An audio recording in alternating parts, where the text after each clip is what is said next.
So hello guys, welcome back to our podcast. So आज के हमारे एपिसोड में आई एक बहुत ही फेमस हार्ड वर्किंग और एक इंस्पिरेशनल पर्सनैलिटी आई है, बुल्लन भाई। और ये एक कोच है, मतलब हमारे गांव में ही है, और जो जिनके अंदर काफ़ी बच्चे प्रैक्टिस करते हैं रनिंग की और शॉर्टपुट की, मतलब काफ़ी स्पोर्ट कराते हैं। और इनकी जो लाइफ है भाई काफ़ी स्ट्रगलिंग है, मतलब इन्होंने अपनी लाइफ में बहुत सी चीज़ उतार चढ़ाव देखे हैं। इन्होंने जैसे मुझे बताया अभी, आइए जानते हैं इनके बारे में और इनसे बातें करते हैं और इनकी जर्नी के बारे में जानते हैं। तो जो हमारे बुल्लन भाई है, ये एक प्रोफेशनल एथलीट है और इन्होंने स्टेट में भी गोल्ड निकाल रखा है और नेशनल के लिए भी क्वालिफाई हो चुके हैं। और इनकी आइए इनसे जानते हैं इनका इंट्रोडक्शन कि कैसे इनकी जर्नी रही और क्या क्या स्ट्रगल इनकी ज़िंदगी में हुआ। तो भाई अपने आप को इंट्रोड्यूस कीजिए हमारी ऑडियंस को। नमस्कार भाई मैं बुल्लन गेटोरा से, बागपत में जिला है। मैं एक एथलीट हूँ, 400 मीटर करता हूँ। मैं नेशनल भी खेलने गया था और यूनिवर्सिटी में मेडल है। तो भाई आप शुरू से मतलब आपका ये ड्रीम था कि एथलीट बनना, या फिर आप पहले कुछ और भी खेलते थे? पहले भाई कुश्ती करता था, मेरे पीछे सपोर्ट नहीं हो पाई, मतलब फैमिली से थोड़ा नहीं मिल पाई। ठीक है, उसके बाद फिर मैं दौड़ देख रहा था एक जगह, तो मुझे लगा कि इसमें तू भाग ले। भाई वो कौन सा मोमेंट था मतलब जिसमें आपको लगा कि मतलब दौड़ में? मैं स्कूल में गेम हुए थे, उस टाइम मैं एक बार जीता था, थर्ड आया था, तो मुझे लगा कि मैं हाँ कुछ कर सकता हूँ रेस में। अच्छा। इसलिए मेरा जो कुश्ती मतलब छोड़ने का कारण था कि खाने के लिए मतलब इतने नहीं मिल पाया, जैसे बहुत सी डाइट होती है वो नहीं फॉलो हो पाई मेरे पास। तो इसलिए मैंने कबड्डी भी करी, कबड्डी में भी जाना चाहा, उसमें भी नहीं लगा कुछ भी। फिर रेस में ही जी लगा कि हाँ इसमें मैं कुछ कर सकता हूँ। मैंने फिर जॉब भी करता था और मैं ट्रेनिंग भी करता था, रात की जॉब करता था और सुबह ट्रेनिंग करता था। तो लगा कि हाँ इसमें कुछ हो सकता है, इसलिए मुझे ये अच्छा लगा। मेरा मतलब मुझे लगा कि मैं कर सकता हूँ और मैं अब भी कर रहा हूँ, करता रहूँगा। इतने मैं कहीं अच्छा अपनी नहीं पहुँच पाऊंगा अपनी मंजिल तक, तो इतने मैं करता रहूँगा। जिंदगी चली जाएगी पर मैं इसे नहीं छोड़ूंगा। तो भाई मैंने सुना है आप बच्चों को ट्रेनिंग देते हो? जी भाई, मैं बच्चे में ट्रेनिंग करता हूँ। गांव में ही मेरे पास कम से कम 20 से 30 बच्चे हैं। मैं उन्हें थोड़ा दिखा रहा हूँ कि बाहर बहुत बड़ी जिंदगी है, उसमें तुम कुछ कर सकते हो, मेडल ला सकते हो देश के लिए। जब आदमी कुछ करेगा जब भी कुछ मिलेगा, क्योंकि मेहनत ही एक चीज है। मेहनत अगर जो हम घर लौट के करेंगे तो कुछ नहीं होगा। फैमिली सोचती है कि बच्चा पढ़े लिखे, ऐसे कुछ नहीं है कि पढ़ लिख के ही कुछ कर सकता है। बच्चा खेल में भी बहुत बड़ी चीज कर सकता है जो पढ़ लिख के नहीं हो सकता। मेरे पास अभी 30 बच्चे हैं, उसमें से बच्चे 3-4 बहुत बच्चे ऐसे हैं जो अच्छे हैं, प्रोफेशनल मतलब कुछ कर सकते हैं। और बाकी तो भाई मैंने सुना आप फीस वगैरह भी लेते हो बच्चों से? जी भाई, फीस लेने का भी एक कारण है। फीस इतनी महंगी नहीं है, फीस है सिर्फ 200 रुपए की। बच्चा फीस दे तो मेहनत करे कि लगे हमने फीस दी है तो हम कुछ लेंगे उस हिसाब से। अगर जो हम फीस नहीं लेंगे तो बच्चा क्या करेगा, आएगा मस्ती करेगा और चले जाएगा। हमसे अगर जो और कोई पूछेंगे, कोच पूछेगा, कोई एक्सपर्ट पूछेगा कि तू प्रैक्टिस कर रहा है, तेरे पास क्या है, तेरे पास कोई बच्चा नहीं है, कुछ नहीं है, तो कम से कम फीस लेने का मतलब है कि बच्चा करेगा, अच्छा करेगा और लगेगा कि मैं कहीं लेके जाऊंगा। तो उनके घर के बोलेंगे हम तुमको फीस दे रहे तो मेहनत कर। तो इसलिए फीस के ये कारण है और कोई कारण नहीं है फीस लेने की। तो एक बड़ी बात है। आप कंपटीशन वगैरह भी खेलते हो इनके, मतलब जैसे 100 मीटर होते हैं और 200 मीटर होते हैं? 100 मीटर खेलने बहुत गए थे, कंपटीशन खेलने गए थे हरियाणा, राजस्थान में हरिद्वार या नौकल के बहुत कंपटीशन खेले अपने डगरपुर और जो धारागांव हम खूब खेले कंपटीशन, जीते भी हारे भी। बहुत सी जगह कहीं किसी को टाइटी छूट चुकी है, किसी का सेंडो छूट चुका है, तो उसे भी ढूंढना पड़ता था। एक बंदा गैल चाहिए। और एक मेरा दोस्त है टम टाउन निकी, हम हापुड़ कंपटीशन खेलने गए थे, तो मतलब हमारे ट्रेन में से सब चीज़ चुर गई थी। अच्छा। तो फिर वहाँ पे क्या हुआ कि रेस जब हुई, वार्म अप नंगे पैर वार्म अप कर रहे हैं और लोअर और कमीज सैंडो से भाग रहे हैं हम रेस।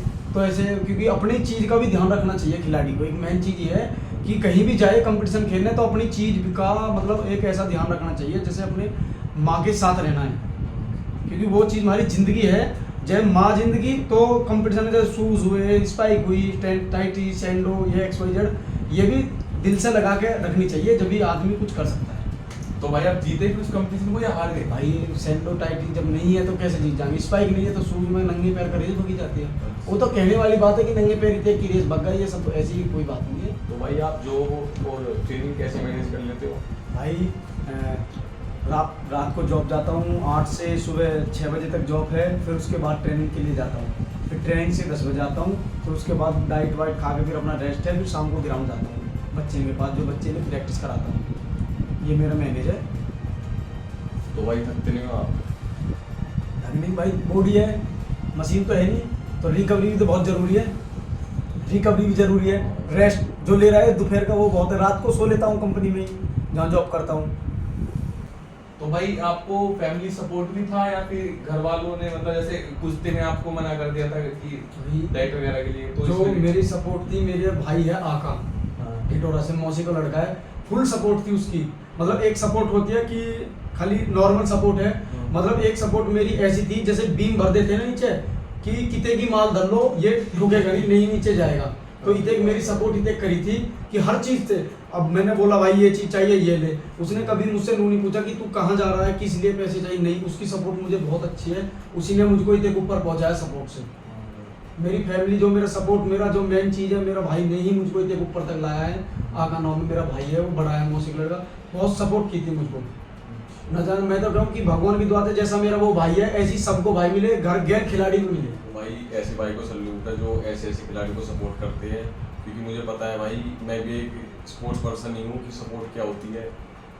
तो भाई जैसे आप बच्चों को ट्रेनिंग वगैरह देते हो तो आप उनको बाहर खिलाने में ले जाते हो? जी भाई, बाहर भी जाते हैं बच्चे, कंपटीशन लोकल कंपटीशन खेलने जाते। जैसे अभी फिलहाल में हम खेकड़े कंपटीशन हुआ था 14 तारीख को, पिछले संडे को। तो हम गए थे, हम 4 बच्चे खिलाए थे। 4 बच्चे में एक बच्चा साइकिल जीता था और एक पंखा जीता था और एक लड़की है हम अभी फिलहाल में 8 साल की, वो 1500 मीटर भागी थी, वो 1100 रुपये और मेडल और ट्रॉफी जीती थी। तो एक लेवल है, अगर तो बच्चा प्रैक्टिस, हम बहुत दूर तक ले जाएंगे बच्चे को, बस सिर्फ बच्चा प्रैक्टिस करता रहना चाहिए बड़े लेवल पे। एक तो है लेवल छोटा, हमें बहुत बड़े ऊंचे होना, अभी सिर्फ नजरन में लाना चाह रहे हैं कि बच्चे कि हम भी कुछ कर रहे हैं, या मतलब जागरूक एक ये चीज़ है कि करावे कि बालक देखे, भीड़ होवे, मतलब भीड़ को कोई मतलब नहीं है। बच्चा 1 या 2 अच्छा होना चाहिए, ऑटोमेटिक ही भीड़ हो जाती है। तो भाई जैसे अभी आप बता रहे थे गुरु के बारे में, मतलब कोच के बारे में, तो कोई आपके भी गुरु रहे होंगे जिन्होंने आपको सिखाया होगा या फिर आप खुद ही ट्रेनिंग कर करके इतने परफेक्ट हुए? जो शुरू में मैं पहले प्रैक्टिस करता था, शुरू में मतलब ऐसे नॉर्मल गांव में खेत वेत में करता, तो एक छोटू भाई है गुरुजी, उनने मुझे सिखाया, मतलब बताया। फिर मैं सुभाष सर के पास गया, तो मेरे कोच जी ने मैं उच्च लेवल तक पहुंचाया, सुभाष सर। उनने मुझको ट्रेनिंग अच्छी कराई और अच्छी ट्रेनिंग कराते हैं वो सभी बच्चों को। बहुत बच्चे जो उनके मतलब शिष्य है, बहुत अच्छी ट्रेनिंग कराते हैं। तो भाई जैसा कि आप अभी खुद एक कोच हो और आपके अंडर में भी काफी सारे बच्चे हैं, तो अब आप उनका फ्यूचर कैसे सिक्योर है? उनको पता है आगे कुछ जॉब अपॉर्चुनिटीज है इसमें आगे? आपने बहुत अच्छा क्वेश्चन किया। पढ़ाई की गैल हमें गेम में भी बहुत रुचि लेनी चाहिए हर बच्चे को। ठीक है कि गेम भी बहुत नहीं है कि पढ़ाई से ही बच्चा कुछ कर सकता है, गेम भी बहुत बड़ी चीज है, उससे भी हम कुछ कर सकते हैं। और मैंने गांव में जो एकेडमी खोली है, तो जो बच्चे गलत दिशा में जाते हैं, गलत ऐप करते हैं या गलत संगत में जाते हैं, तो इसलिए कि बच्चा गलत संगत में ना बढ़े। ठीक है, इसीलिए मैं कोच बना हूँ कि बालक गलत जगह नहीं जाए। आपको कुछ नाम गिनाना चाहता हूँ जो हमारे पास से, हमारे क्षेत्र से, हमारे यूपी से निकले हुए हैं। जैसे रूपल बहन है, रूपल है, पायल बहन है, ये सब नीचे से उठ के ऊपर गई है। भाई कौन से स्पोर्ट्स में? ये सब एथलीट में सब। हाँ, तो उन्हें जॉब मिल चुकी है, वो बहुत अच्छे लेवल तक जाके उन्हें अपनी मेहनत की है, तो इसीलिए उनको फल मिला है। मेहनत करने का फल यही है। तो भाई आप यूथ को कैसे इंस्पायर करना चाहोगे? मैं जो युवा है, आज के बच्चे हैं, वो गलत दिशा में नहीं जाना चाहिए। पढ़ाई के साथ साथ गेम भी होना चाहिए, और मतलब कि मेहनत करते रहना। अपने माँ बाप की इज्जत करो और अड़ोस पड़ोस की इज्जत करो। अपना जब कुछ करियर बनाओगे तो अपना नाम होगा, माँ बाप का नाम होगा। पहले नाम होता है गांव का। अगर तुम कहीं कुछ भी करते हैं तो पहले गांव का नाम होगा कि ये बच्चा कौन से गांव से है। फिर उसके बाद आएगा कि ये कहाँ करता है प्रैक्टिस या कहाँ पढ़ता था। तो इस चीज में कि पहले गांव है, फिर उसके बाद कोच है, उसके बाद मम्मी पापा का बाद में नाम आता है। सिर्फ पहले आता है कि गांव मेन चीज। तो मैं चाहता हूँ कि हमारे गांव में भी गांव से भी बच्चे निकले, पढ़ाई में भी और खिलाड़ी अच्छे, मतलब स्पोर्ट में अच्छे निकले, इसीलिए मैं कोच बना। तो भाई बुल्लन भाई आपका बहुत बहुत धन्यवाद, आप हमारे पॉडकास्ट में। धन्यवाद भाई, आपने मुझको यहाँ बुलाया। भाई जो युवा पीढ़ी है, जो आप काम कर रहे हो वही हम कर रहे हैं। हमारा अलग है, मतलब मैं आपको चैनल देखता हूँ, बहुत अच्छी अच्छी वीडियो बनाते हो, जाते हो, मुझे लगता है कि मैं आपके पास जाऊँ और मैं वीडियो में मतलब मैं भी कुछ कहूँ किसी के सामने युवा पीढ़ी के लिए, कि युवा पीढ़ी गलत दिशा में नहीं जाए। तो बस आपका ये है कि आप थोड़ा यूट्यूब के माध्यम से बच्चे घर घर में जो बच्चे फोन चलाते हैं वो देखे, थोड़ा मोटिवेट हो, मतलब सब। तो इसलिए थैंक यू। और आपने इतनी अच्छी बातें बताई हमारी ऑडियंस को और हमें भी, और हम भी अब स्पोर्ट्स में मतलब करेंगे, डेली रनिंग वगैरह तो करेंगे। थैंक यू भाई, आप मेरे पास आए, इंटरव्यू लिया, मेरा अच्छा लगा मुझको मिलेगा। धन्यवाद। धन्यवाद।